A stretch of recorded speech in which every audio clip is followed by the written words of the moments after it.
Então, meu nome é Marcelo, sou professor aqui na unidade de São José do Rio Preto. Não sei se alguém aí já assistiu alguma oficina comigo. Eu vou compartilhar com vocês aqui a tela para a gente começar o nosso papo.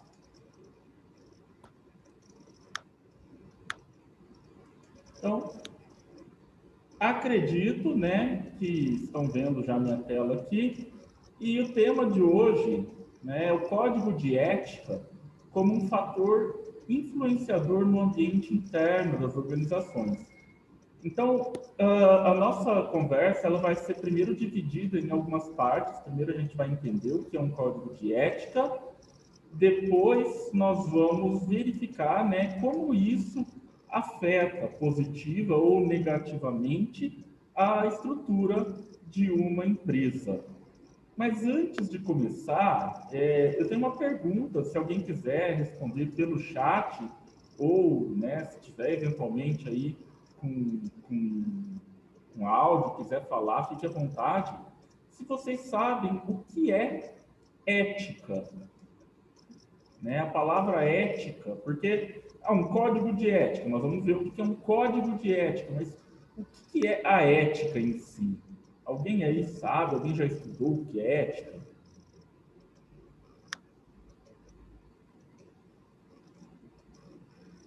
Então vamos lá. Ó.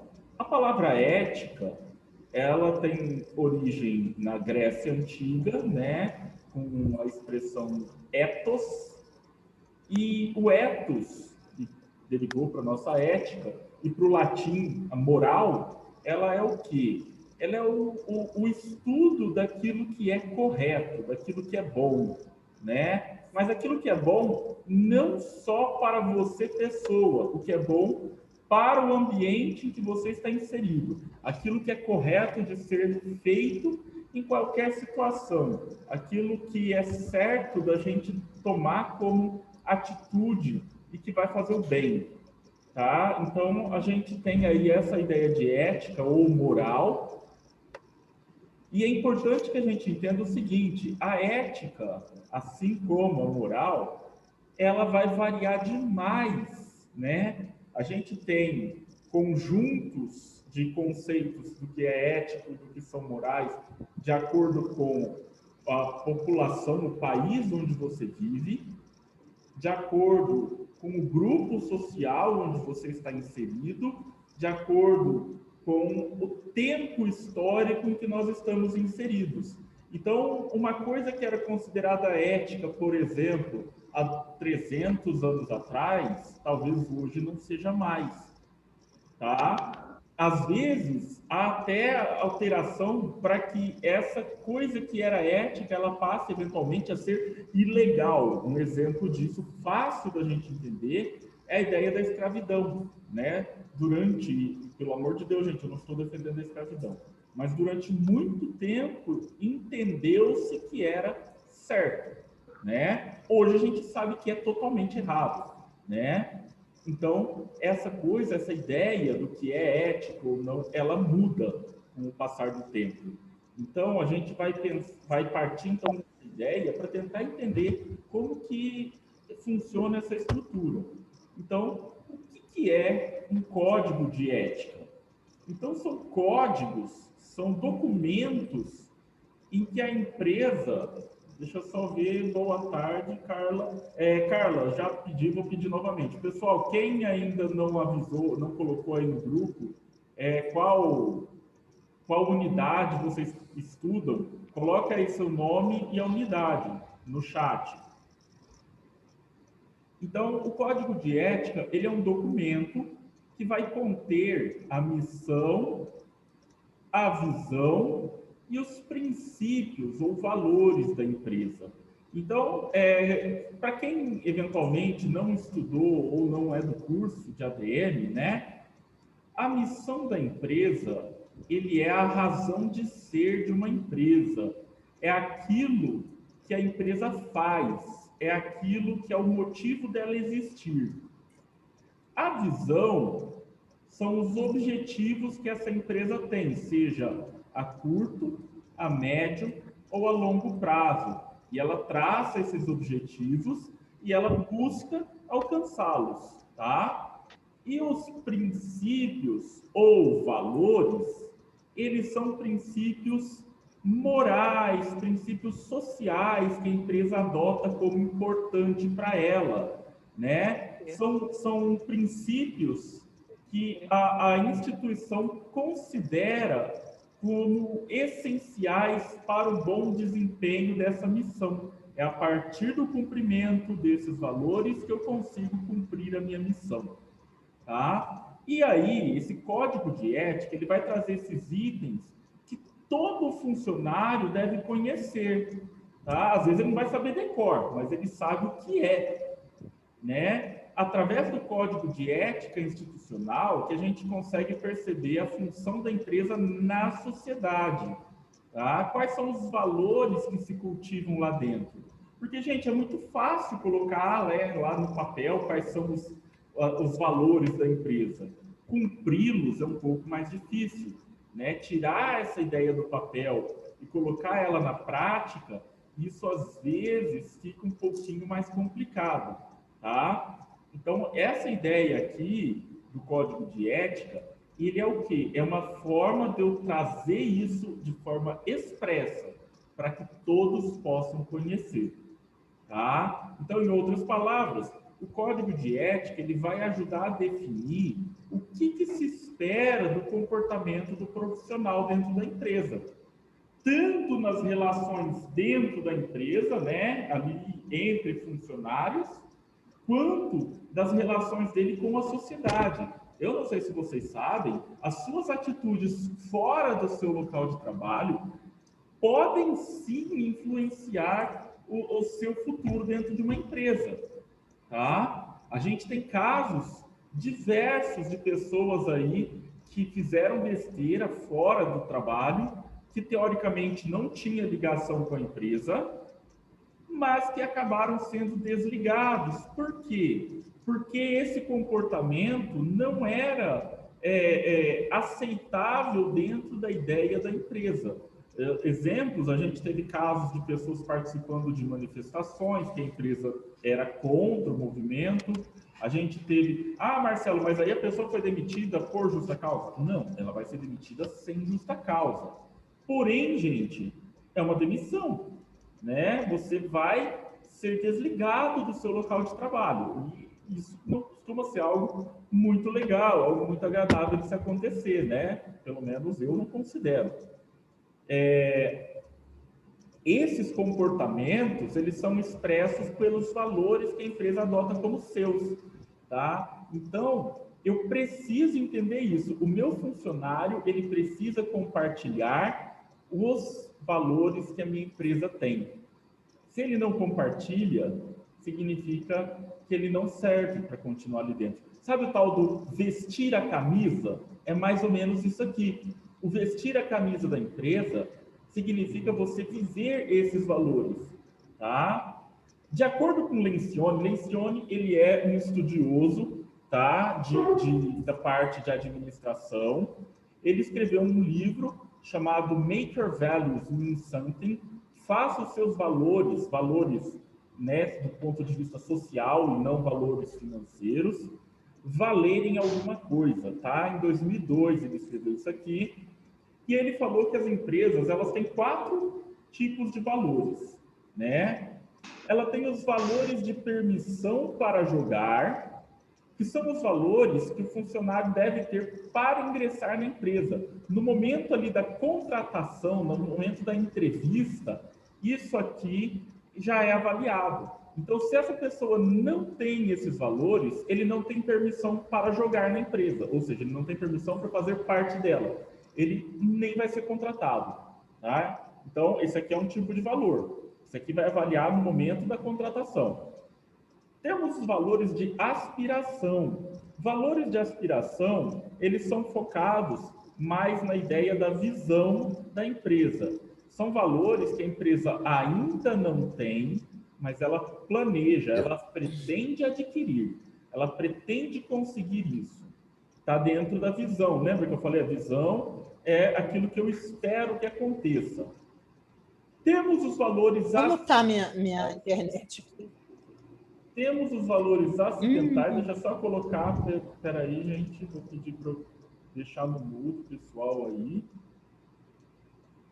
tá? Estava conversando.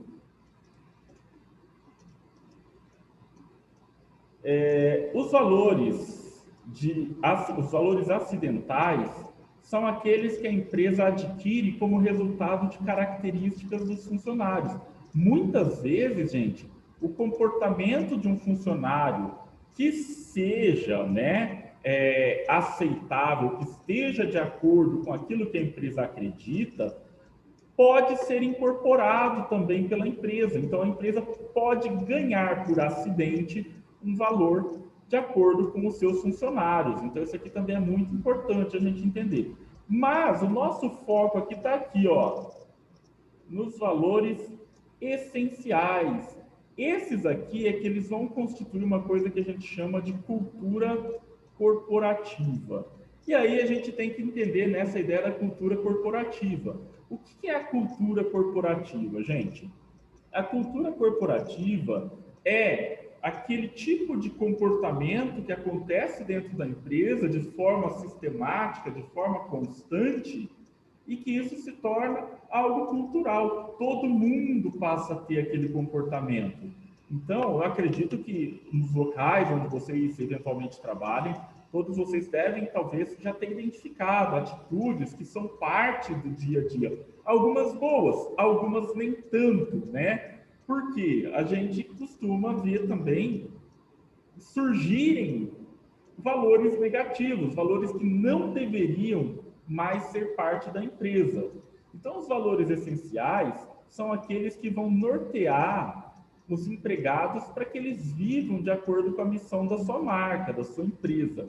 Esses valores é que vão significar ali, né? Imagina que isso aqui é o coração da sua empresa. Esses valores essenciais são o coração da sua empresa. São eles que fazem o negócio andar. São eles que fazem a coisa acontecer, tá? Segundo Kotler, né? Quem que é Kotler, gente? Philip Kotler, ele é um estudioso de gestão e de marketing, tá? É considerado hoje o pai do marketing moderno.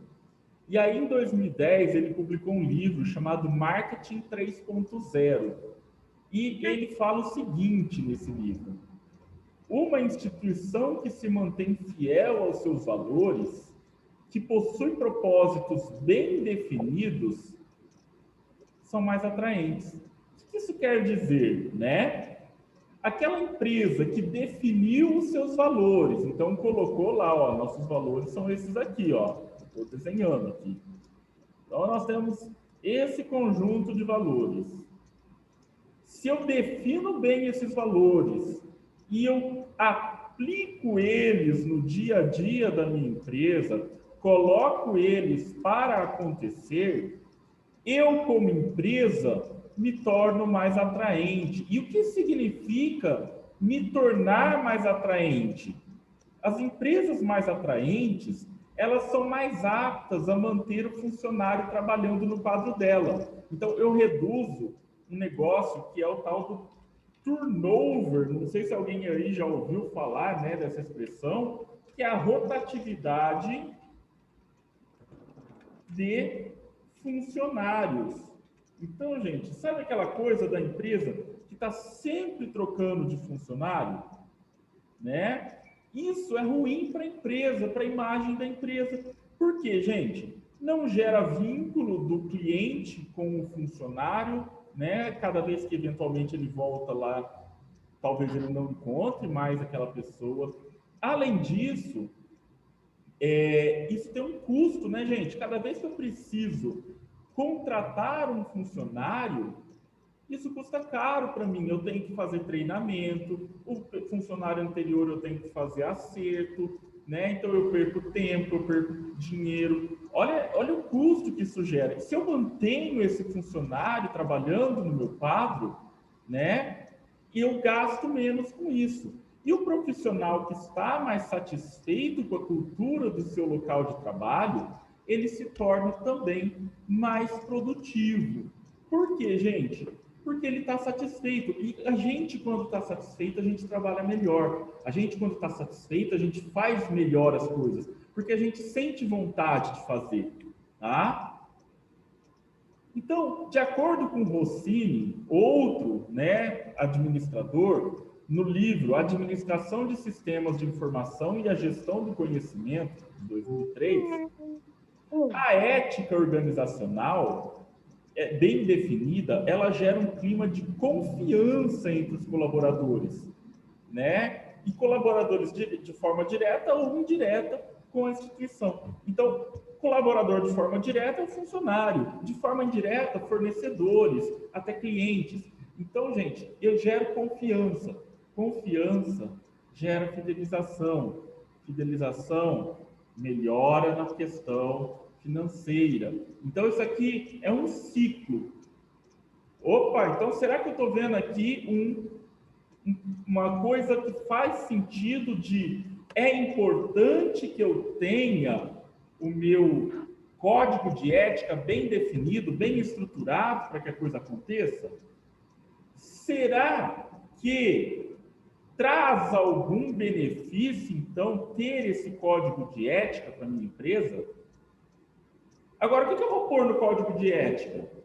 O código de ética, ele vai ter, gente, então, uma estrutura que vai trazer lá deveres, obrigações, direitos, tá? Dos colaboradores. Não é só obrigação, tá, gente? Eu não posso ser um sujeito só de obrigações. Eu tenho que ser um sujeito de direitos também para gerar essa vontade de permanecer conectado com o local. Então, o que acontece? Eu preciso trabalhar uma estrutura que dê para o meu colaborador, para o meu trabalhador, segurança, obrigações e direitos, né? Para que ele saiba o que eu espero que ele faça, para que ele saiba o que eu espero, como eu espero que ele se comporte, para que ele entenda qual é a maneira correta de agir dentro da empresa, fora do ambiente de trabalho, nas relações que se conectam com o meu negócio e, além disso, também conseguir que ele entenda o que é aceitável ou não para a sociedade e como se comportar. Gente, vamos lá. Eu não sei quem de vocês, eventualmente, né, está ou não trabalhando, mas façam um rápido exame de consciência e pensem aí no local onde vocês trabalham, no último local onde vocês tenham trabalhado, e pensem nos comportamentos positivos e nos comportamentos negativos que eventualmente vocês tiveram contato nesse local. Né? Nem tudo é positivo, gente, nem tudo é negativo, tá? A gente precisa filtrar. Existia um código de ética no local? E aí eu faço outra pergunta. Esse código de ética, ele era expresso, ou seja, ele estava transcrito na forma de um documento, ou havia um código de ética tácito, né? Olha, eles falavam que era para fazer assim, mas eu nunca vi nada escrito sobre isso, né? Porque, gente, o código de ética tácito, ele é mais fácil de não ser cumprido, né? Por quê? Porque eu não tenho nada escrito ali. E aí eu montei o código de ética. Tá bom, Marcelo, montei um código de ética expresso. E aí, como que eu verifico se as pessoas estão cumprindo ou não? Essa parte também é complicada, né? Porque é muito fácil falar, né? Montei, tá pronto, tá aqui ó, meu código de ética, né? E aí, o que eu faço? Na verdade, as empresas, quando elas montam um código de ética, ela precisa manter um conselho, né? Que vai fazer o quê? Ele vai avaliar os comportamentos e vai avaliar eventualmente a penalização do comportamento que é proibido, né? Então, isso quer dizer o seguinte, né? Quando a gente fala do funcionário mais satisfeito, o funcionário, ele é um cliente, né? Espera aí, Marcelo, como assim meu funcionário é um cliente? Sim, o seu funcionário, ou você como funcionário, é o que a gente chama de cliente interno, tá? Você não necessariamente vai consumir o produto ou o serviço da sua empresa. Talvez você não compre aquilo que a empresa está vendendo, mas você compra algo mais importante do que o serviço ou o produto. Você compra a ideia do serviço ou a ideia do produto. O seu funcionário, ele compra uma ideia. Só que ele só vai comprar essa ideia se essa ideia existir. Então, temos aqui, né, já mais um ponto em defesa do código de ética. Né? Por quê? Porque é ele que define essas ideias. Então, não adianta nada eu virar lá para o meu funcionário e querer que ele seja uma pessoa íntegra, né? Que seja uma pessoa correta no dia a dia, que ele seja uma pessoa que haja sempre de acordo com parâmetros éticos, se ele não vê isso na empresa, tá? Cala a boca. Porque, gente, vamos pôr no mudo aí, por favor. O que acontece, gente? O funcionário, ele precisa comprar essa ideia. Como que ele compra? Quem vende isso para o funcionário? Quem que vende a ideia para o funcionário? É outro funcionário? Não é, tá? O funcionário, né? O cliente interno são as pessoas que fazem parte do dia a dia dentro do ambiente de trabalho. É um conjunto que vai de todos os funcionários da organização que interagem entre si, gerando uma relação com o ambiente externo. São os colaboradores, gestores, né? Então, vai desde do gerente, diretor da empresa, até a pessoa responsável pela faxina, pelo cafezinho. Todos esses são clientes internos. E aí eu vou novamente. Quem vende essa ideia para esse cliente interno? Porque vamos pensar o seguinte, olha só. Eu tenho um código de ética. Eu preciso que ele seja cumprido. Para ele ser cumprido, os meus funcionários precisam segui-lo. Como que eu convenço eles de que aquela ideia que está no código de ética deve ser seguida, deve ser cumprida? Então, alguém precisa fazer essa venda, tá? E agora é que nós vamos entender isso. Vamos lá. A instituição que se mantém fiel aos seus valores possui propostas mais atraentes, mais aptas, isso aqui nós já falamos, né? E, além disso, o profissional satisfeito torna-se mais produtivo e é mais barato para a empresa.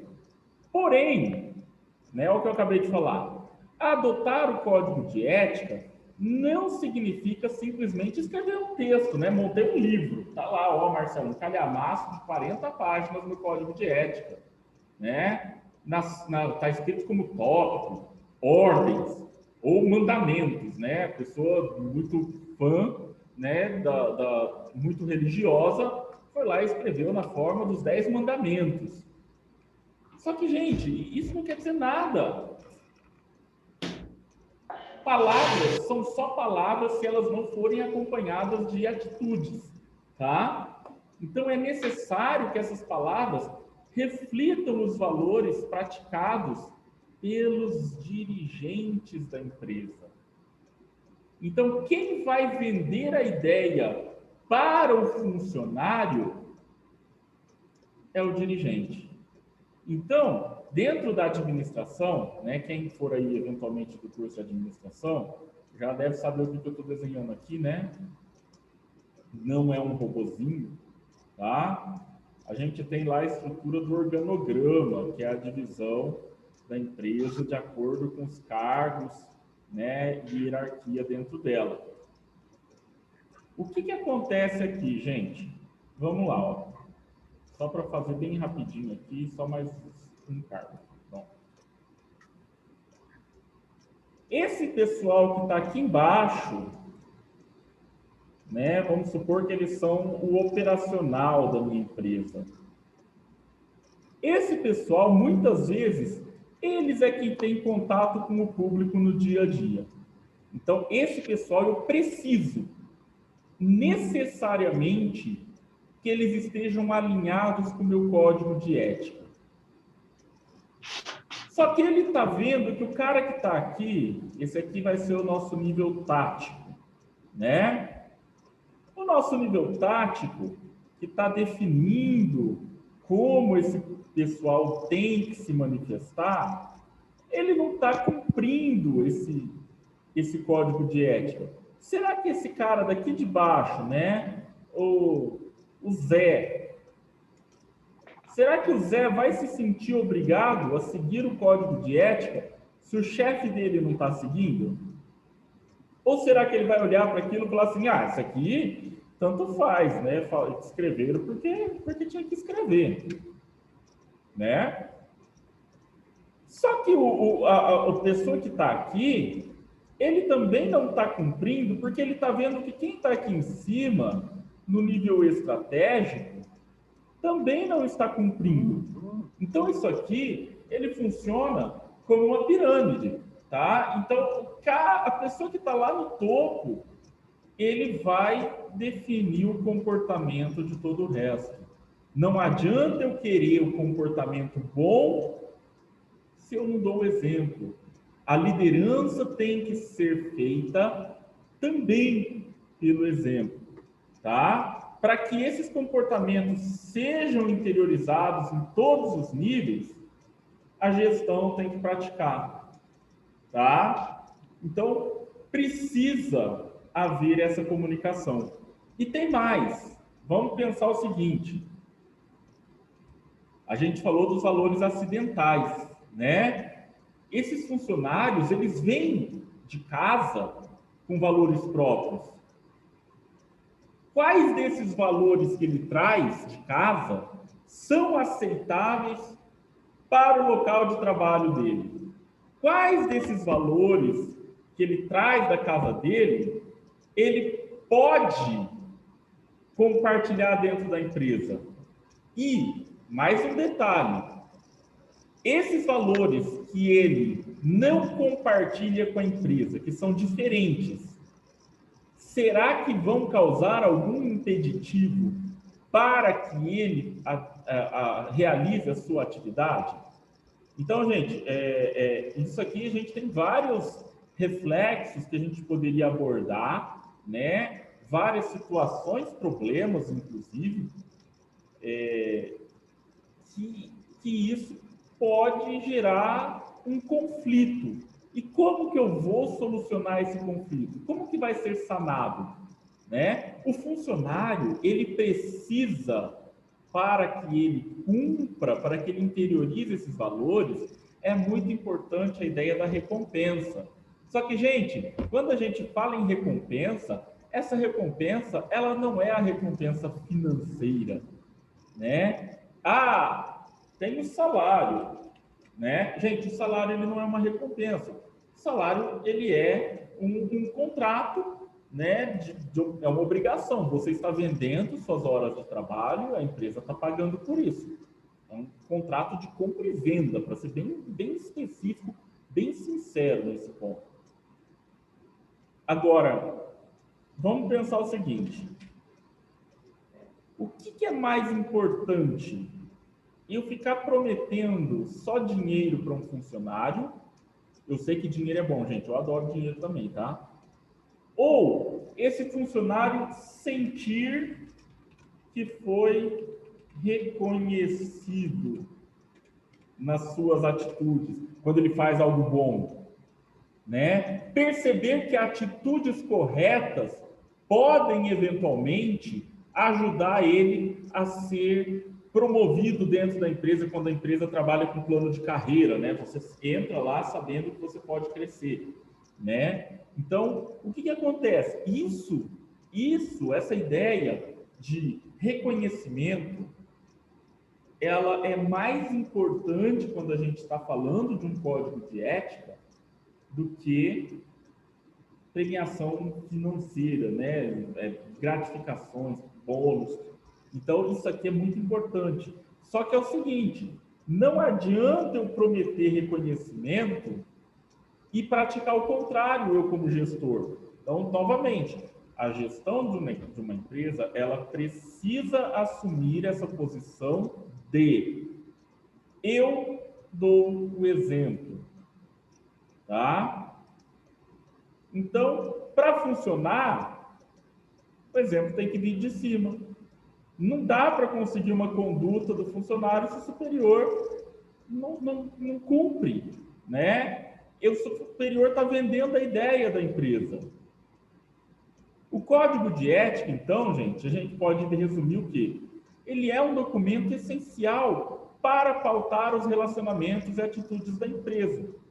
E aí, gente, vou fazer uma chave, uma outra oficina que eu dei há algum tempo atrás, que foi sobre um tema bem diferente, chamado compliance, né? O código de ética hoje, ele é visto como parte da estrutura de compliance. O que é compliance? É estar em conformidade com a legislação e questões sociais e morais de um determinado ambiente onde a empresa está inserida.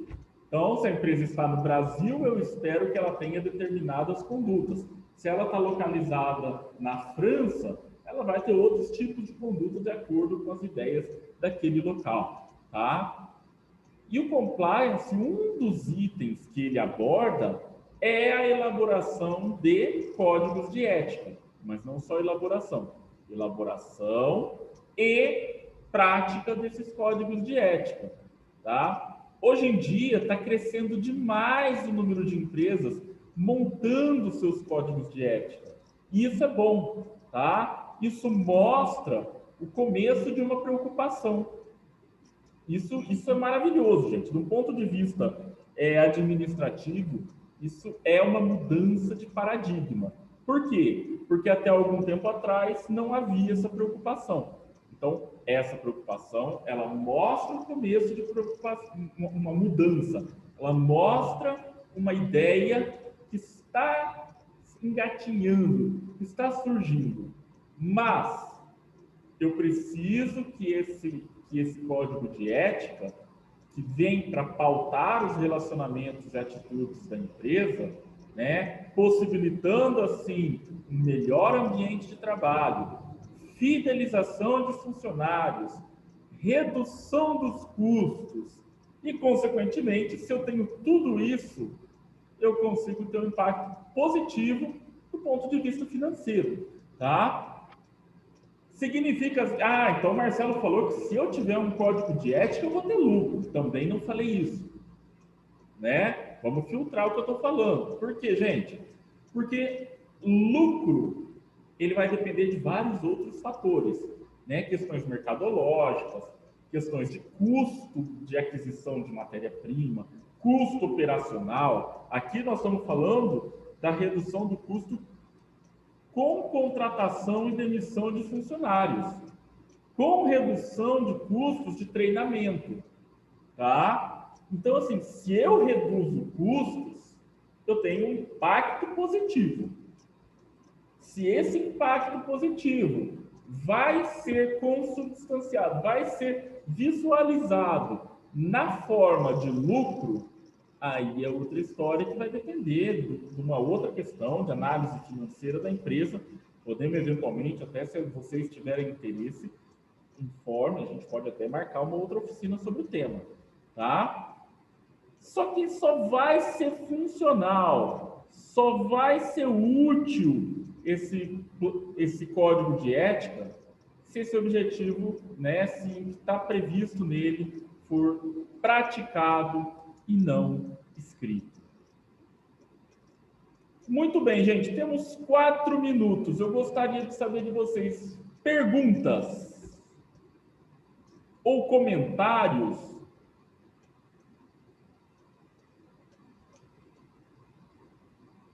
Vocês podem falar ou podem escrever, tanto faz, eu estou olhando o chat aqui, eu vou ver assim que falarem alguma coisa.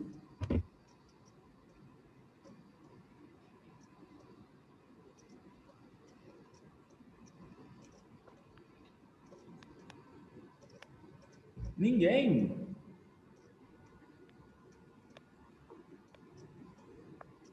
Olha, eu me preocupo, porque eu falei muito bem, ou ninguém entendeu absolutamente nada que eu falei, né? Aí eu fico preocupado, não sei qual dos dois. A Camille falou que a aula foi ótima, já fico um pouco mais calmo, né?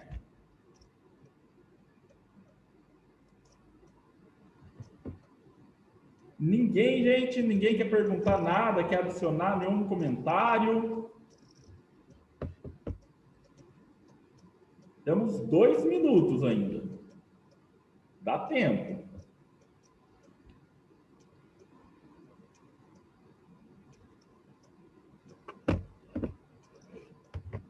Senão, gente, eu agradeço demais a participação de vocês e até uma próxima oficina.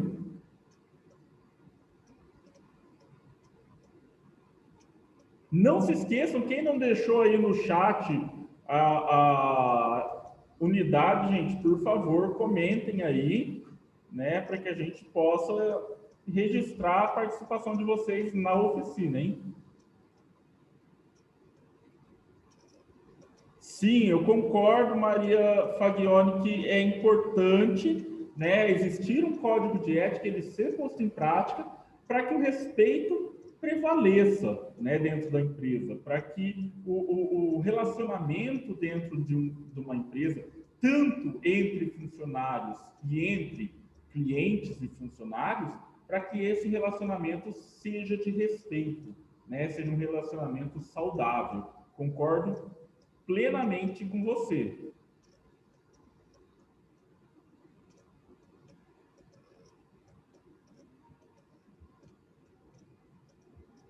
Então, gente, muito obrigado pela participação de vocês. Até a próxima.